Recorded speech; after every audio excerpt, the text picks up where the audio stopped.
사회적으로 핫한 이슈를 키워드로 알아보는 핫키워드 시간입니다. 함예진 캐스터 안녕하세요. 안녕하세요. 네, 얼마 전 정부의 첫 예산안이 발표됐죠. 만 0세에서 1세 아동을 양육하는 가구에 매달 지급되는 부모급여가 신설됐습니다. 또 청년의 자산 형성을 위한 만기 5년의 청년 도약 계좌를 운영하는데요.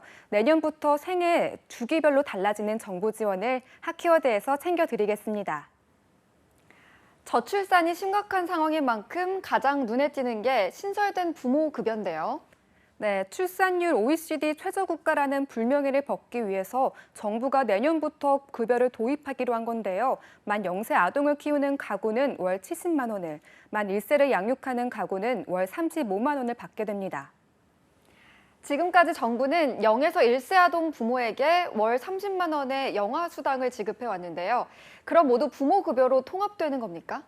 네, 현재 월 30만 원인 영아수당은 부모급여로 통합돼 2년 뒤부턴 만 0세 아동 가구에 월 100만 원이 지급되는 겁니다.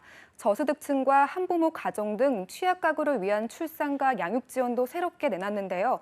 저소득층 기저귀 분유 바우처를 각각 매달 8만 원, 10만 원씩 이용할 수 있게 되고요. 한부모 가정 양육비 월 20만 원 지원 대상도 중위소득 60% 이하로까지 확대해 혜택받는 이들을 늘렸습니다.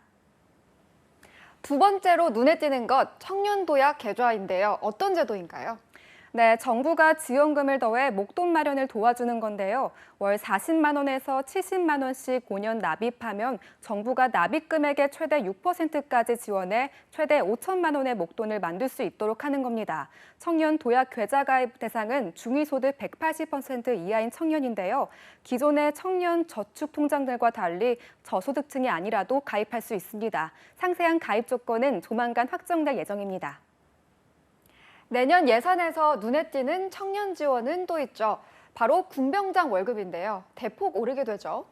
네, 내년부터 병사 월급 100만 원시대를 맞게 됩니다. 현재 월 67만 원인 병장 월급이 32만 원 올라 100만 원이 되는 건데요. 자산 형성을 도와주는 내일 준비 적금의 정부 지원금은 월 최대 14만 1천 원에서 30만 원으로 올라 사실상 월급이 130만 원이 되는 셈이죠.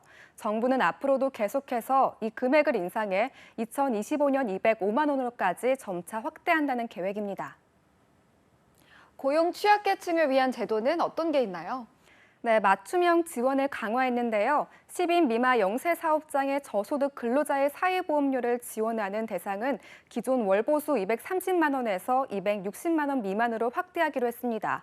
무엇보다 청년 일자리 지원도 강화하는데요. 구직 단년 청년을 대상으로 한 프로그램이 새로 생겼는데 해당 프로그램에 이수할 경우 이수할 때 도약 준비금 300만 원을 지원하는 건데 해당 내용도 지원 폭이 구체하면 핫키워드에서 챙겨드리겠습니다.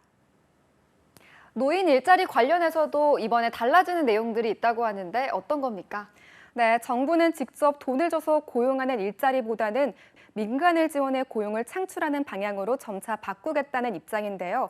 이 가운데 정부가 직접 고용하는 일자리 중에는 노인 일자리도 있습니다. 공공형 노인 일자리는 올해보다는 좀 줄여서 54만 7천 개로 확장했고요. 대신 시장형 일자리는 3만 8천 개로 확 늘렸는데요. 단기적인 아르바이트와 같은 공공형 일자리 대신 제대로 된 노인 일자리를 늘리겠다는 겁니다. 네, 경제가 어려워지면 저소득층이 가장 큰 타격을 받기 마련인데요. 내년도 예산안이 저소득층과 사회 안전망 강화에 중점을 둔 만큼 맞춤형 지원과 혜택이 잘 이루어지는지 지켜봐야겠습니다. 지금까지 핫키워드 함예진 캐스터였습니다. 고맙습니다.